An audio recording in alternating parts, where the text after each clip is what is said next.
push limits in every aspect. No one can even imagine the things that was happening. First you do it because you love it, and then you realize it's bigger than you.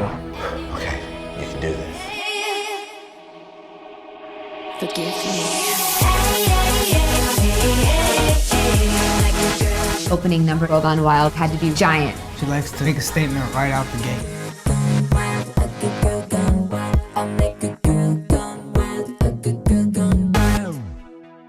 Dawn is an artist. She chooses artists. She doesn't choose dancers that just spit out choreography. Most tours want dancers to support the artist, but she really chooses people that have individual star quality.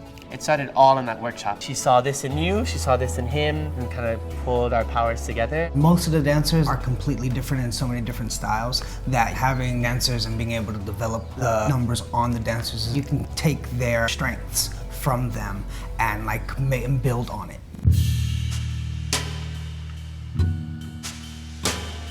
I was about 12 years old when my mom put me into dance classes. I started doing some training in jazz and pom. I discovered contemporary and this whole different other side of the dance world I didn't know existed. I knew that's what I was going to do. It was definitely not a choice for me. I was born to do it. Dancing, growing up in Flatbush, Brooklyn, it was just an extracurricular activity. It kept me away from the other activities on the streets. Flexing is a street dance style, which means it wasn't being offered in any studio, so you basically learned it in the street.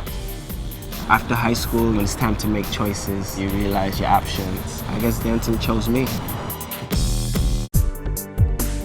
Growing up in Hawaii, I just come from this really small studio. We don't have references as to what the best contemporary songs are or who's the coolest hip-hop crew. We're so isolated from it. I don't have any specialty. That's really just been like a soul-searching process of movement on this tiny little island.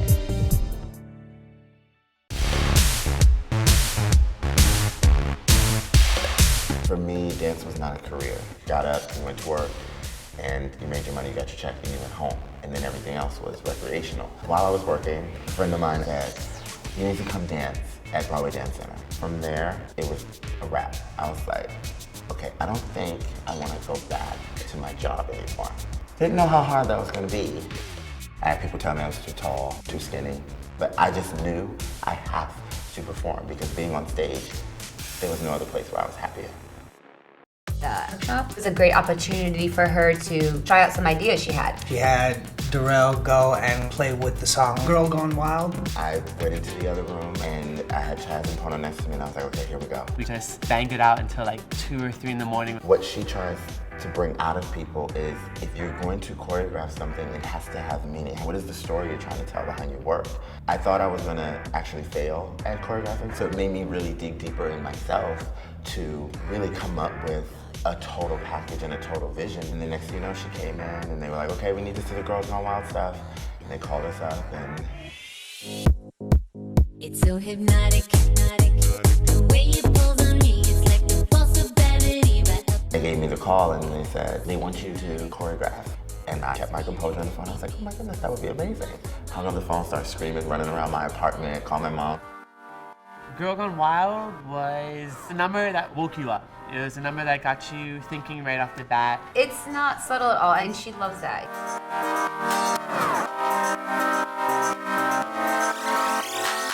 She wanted to play on the Catholic Church and monks and gargoyles. We are fortunate to have 4 bone breakers from Brooklyn. These guys can create these very abstract animalistic shapes. What they can do with their arms is unbelievable. Anything that most people can do in front of their bodies, they can do behind their bodies. And at that part, you know, bone breaking is pretty dark and grungy. And then all of a sudden, during the number, the monks rip off their cloaks and they're like go shirtless. I feel like it just pushed every boundary you could think of. We have Chaz, Capono, and Darrell, comfortable dancing in heels. And then you have these 3 b-boys, not very used to dancing in any kind of way. In the beginning of the rehearsal process, the boys did not want to put the heels on. It went against like everything they stood for. They were like, no, I'm not putting on heels. And I felt like it was like, here we go, people judging. And then I was just like, just put the heels on.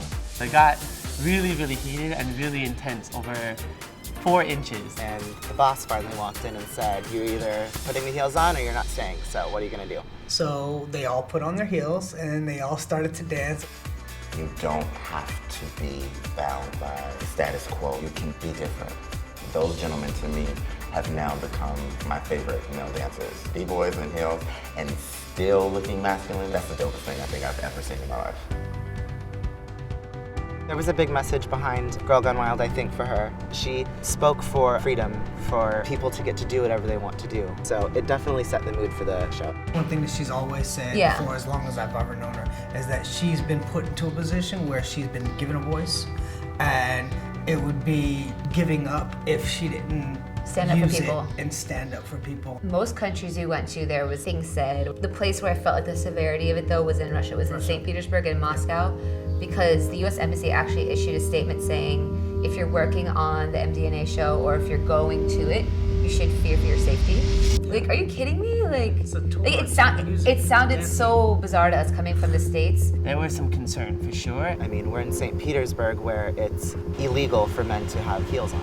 As we're walking from our tour bus into the venue, you know, there's police outside. Many people got arrested for dressing up the way they wanted to dress. It was, what are they gonna do? Are they gonna like this? Is someone gonna throw something at me? Like, we had no idea what was gonna happen. By the time we got ready to go on that stage, we were already full war. It honestly turned out to be one of our best shows. I was dancing harder than I'd ever danced, ever.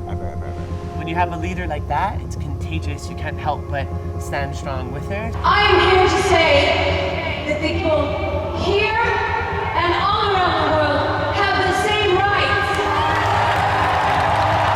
The same rights to be treated with dignity, with respect, with tolerance, with compassion, with love. Madonna's a true freedom fighter, and she truly practices freedom of speech. It might be controversial, but a lot of people appreciate it. It was actually more empowering to do the numbers in heels than ever. The fact that she had a message and we got to carry it across with her was really powerful. I can definitely say it changed me in so many ways. There's so much more I want to do with my art now. Yeah, Madonna's Madonna. She's larger than life, but she's also just one person, and it definitely instilled this belief and this power where there's no reason I can't do the same. I feel like there's a reason she picked the people that she picked, because to an extent, whether we thought it or believed it then, we believe it now. It gave me that extra confidence that I thought I was losing. Never, ever, ever not be yourself. After doing that job and going through experiences and learning what I learned, I feel like I can handle anything at this point. We can touch you and get you to understand what we feel with the music through dance. You realize how many people you inspired and reach. Just continue to want to inspire and reach people.